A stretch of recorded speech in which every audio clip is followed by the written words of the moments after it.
আসসালামু আলাইকুম রহমতুল্লাহ। Electrical engineering job প্রিপারেশনের পক্ষ থেকে আপনাদের সকলকে স্বাগতম। আপনারা সকলেই অবগত আছেন যে আমাদের ইঞ্জিনিয়ারিং সেক্টরে অধিকাংশ পরীক্ষাই বুয়েটে অনুষ্ঠিত হয়ে থাকে, আর বুয়েটে একটি নির্দিষ্ট প্যাটার্নকে ওনারা ফলো করে থাকেন। বুয়েটের বাইরে পরীক্ষা হইলে নির্দিষ্ট কোনো প্যাটার্ন ফলো করা হয় না। সেই হিসাবে বুয়েটকে স্ট্যান্ডার্ড ধরে আমি সার্কিটের উপর একটি লেকচার সিরিজ তৈরি করতে চাচ্ছি।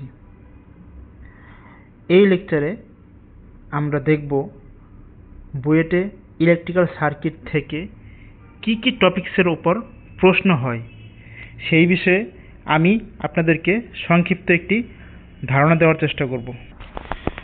চলুন শুরু করা যাক। দেখেন, ইলেকট্রিক্যাল সার্কিটে দুই ধরনের সার্কিট আমরা সাধারণত দেখি। একটা হলো এসি সার্কিট, আর একটা হলো এরকম যে ডিসি সার্কিট।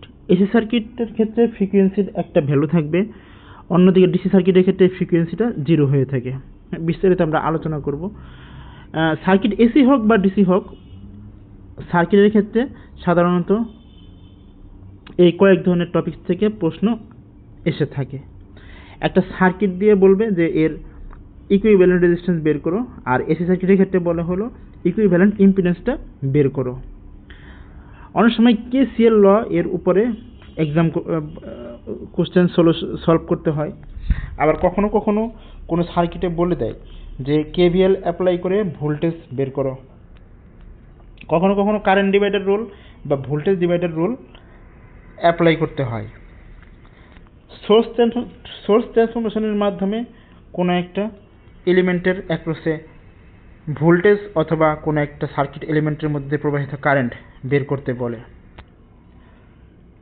শক্তির নিত্যতা সূত্র থেকেও অনেক সময় অনেক প্রবলেম করতে বলে।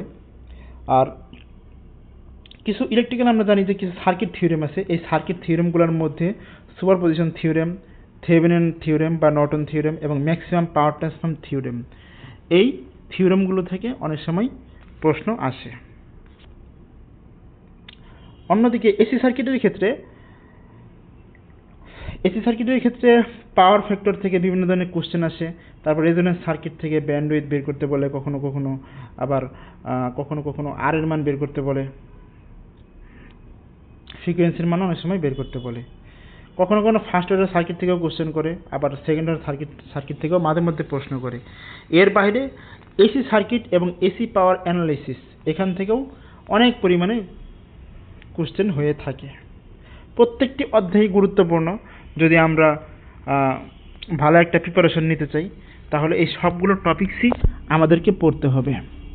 আপাতত এই লেকচার মডিউলে আমি আপনাদের সামনে তুলে ধরলাম যে কোন কোন টপিকস থেকে আসলে বুয়েটে আমাদের যে ইঞ্জিনিয়ারিং জবগুলো হয় সেখানে প্রশ্ন হয়ে থাকে। পরবর্তী লেকচারগুলোতে ইনশাআল্লাহ ধারাবাহিকভাবে এই টপিকসগুলো নিয়ে আমরা আলোচনা করব। আজকে এ পর্যন্তই। কোনো কিছু বুঝতে অসুবিধা হলে বা লেকচার সম্পর্কে কিছু বলার থাকলে কমেন্ট সেকশনে গিয়ে লিখুন। আর ভিডিওটি ভালো লাগলে লাইক দিবেন, অন্যের সাথে শেয়ার করবেন। আসসালামু আলাইকুম রহমতুল্লাহ।